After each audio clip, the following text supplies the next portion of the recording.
Well, hello and welcome to Campaign Chronicles, France 24's regular countdown to the presidential election. Well, with 8 weeks to go, the contenders are in the ring and the gloves are off. Coming up in this week's show, as President Sarkozy woos its voters, how's the far-right FN fighting back? An onslaught from the far left too. Marine Le Pen's been at the centre of attention this week. And in faces and places, high earners also have problems. First, though, a wrap of the week's news as the Big Two rally their supporters. A setback for Marine Le Pen, and the air turns blue for the Greens.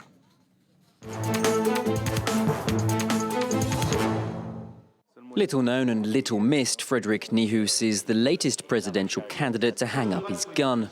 Running on the hunting, fishing, nature and tradition ticket, his poll figures were stuck at under 1%, even less than his catch in 2007. He's now thrown his support behind Nicolas Sarkozy. Continuing his media blitzkrieg, Nicolas Sarkozy outlined more of his programme. And as well as helping low earners, the president apologised for his celebrations 5 years ago in a glitzy restaurant. If I had to do it again, I wouldn't go back to that restaurant because it turned into a sideshow. Having apparently changed his dining habits, his focus is now on French workers, be they at this factory he saved in 2004, or these market workers at 6 o'clock on Tuesday morning. The socialist candidate too kept up the high tempo, countering with tit-for-tat rallies. François Hollande's focus this week, as well as his book launch, what he calls France's forgotten voters from the suburbs. He accused the government of abandoning the economically blighted communities to their fate. A friend in need is a friend indeed. Marine Le Pen's demand for special treatment was thrown out by the Supreme Court, but she's got Brigitte Bardot on her side in her battle to qualify for the first round. The former film star writing this letter to help her get the backing of the 500 local dignitaries required. And all is not rosy for the Greens. Two candidates are fighting for the environmentalists' vote. When centrist Corinne Lepage accused her better-known rival Eva Joly of misleading the cause, the answer was unequivocal.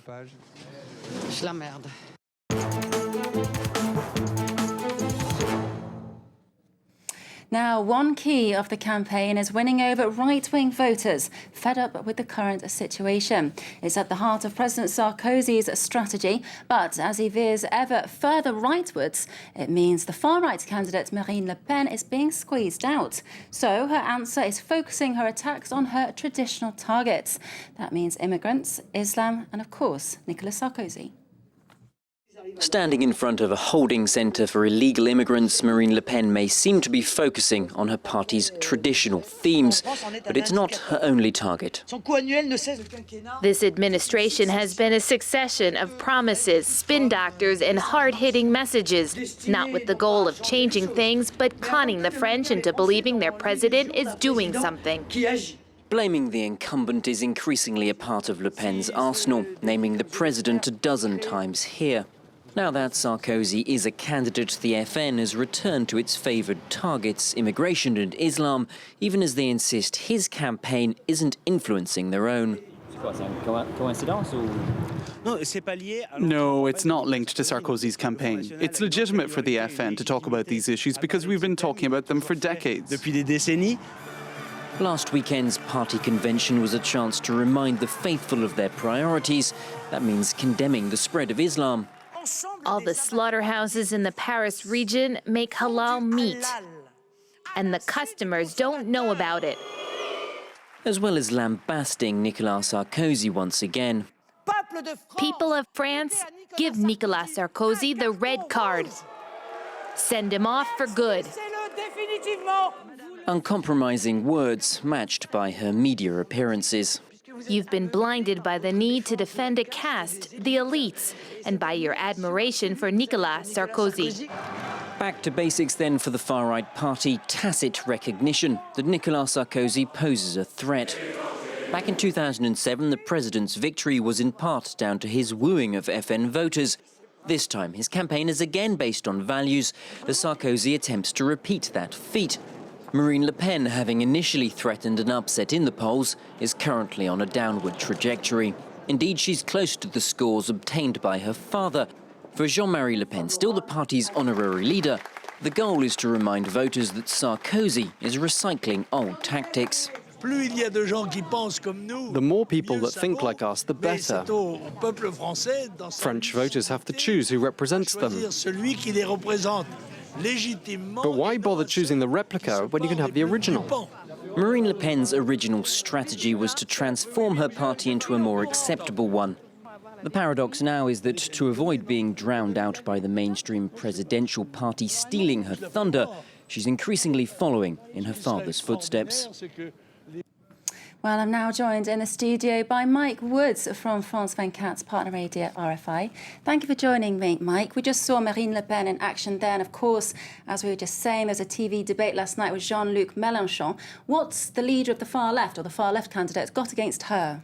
Well, Mélenchon, he's a former socialist who argues that financial elites have corrupted the European Union, and in that way he presents himself as an alternative to the two frontrunners. But he does seem to reserve his deepest loathing for the far-right candidate. Let's look at what he had to say earlier this week, which shows a typical attack that he lays against Le Pen. We've targeted her a lot, and will continue to do so, because our intention is to destabilize her, discredit her, and show her for what she is. Certain followers have painted her in the image of a modern woman. The truth is, she's a reactionary, thinly disguised bigot. So there we see Mélenchon's argument that the National Front's real adversaries are foreigners and not the elites of the financial world. So he's challenging the image that Le Pen's trying to convey as being the real voice of the working classes. And so how are these tensions playing out in the campaign? Well, we saw this on Thursday when both candidates appeared in a televised debate. As we see, Le Pen refuses point blank to respond to Mélenchon's questions. It goes that Mélenchon accuses Le Pen of being afraid of him. In turn, Le Pen says Mélenchon's not worth debating. She demands to engage with Sarkozy and Hollande, who she considers to be of the same presidential stature as herself. So what's behind this reluctance to engage then? Well, both campaign to working class voters and both position themselves as outsiders to the political establishment. So Mélenchon and Le Pen are targeting a similar electorate, and he claims that Le Pen doesn't want him to expose her for the fraud that she is. So whether it's the reason for Le Pen's refusal to engage with him, it's clear that Mélenchon's really after her claim to be the true representative of working people. And that's something that Sarkozy and Hollande can't quite do with the same force. And so that's also what makes Mélenchon a key figure in this campaign. OK, well, thank you very much, Mike Woods, from our partner radio RFI there. Thank you. Good to be with you. Well, time for our weekly rendezvous with French voters in Faces and Places. Our host today has a well-paid job in insurance in Paris, but he has the same problem as many in France, buying a house in the capital, and it's just out of the question. Et sur ces éléments-là, on en est au niveau du cadrage ou on en est déjà au niveau de... Paul Henry is a top executive in an insurance company. He says working in the insurance sector carries enormous responsibilities. Our goal is to help people who have private health insurance or retirement schemes in case of a disaster. We'll also be the ones in charge of helping companies get back on their feet. He graduated from École Centrale Paris. Even though he wasn't from one of the country's best high schools, he still managed to get into this prestigious tertiary institution.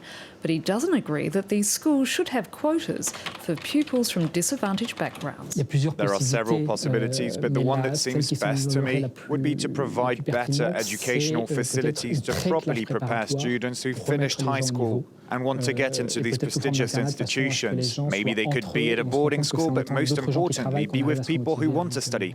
Returning home, Paul Henry is greeted by his family. Because they didn't get a place in a childcare centre, they've hired a nanny. She costs them €1,100 a month, although the government will offer them a €500 tax rebate. It's still a lot, and Paul Henry believes childcare should be a political issue. There's a need for more places in daycare centres.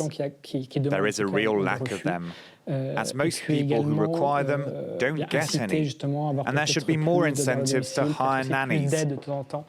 Maybe more state funding, because it's a good thing to be able to choose what sort of childcare your family will have.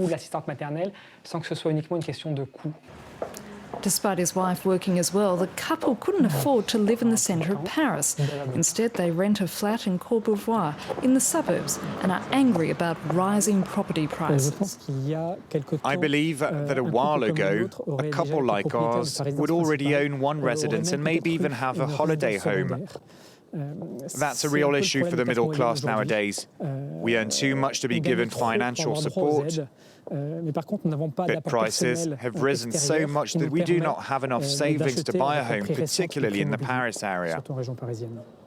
But still, Anne-Sophie and Paul-Henri know that they belong to the privileged class, so they're trying to save more money in order to make their dream come true. Well, that's all we've got time for this week. Check out our Facebook and Twitter accounts. The addresses are at the bottom of the screen there, and let us know what you think. And in the meantime, we'll see you next week.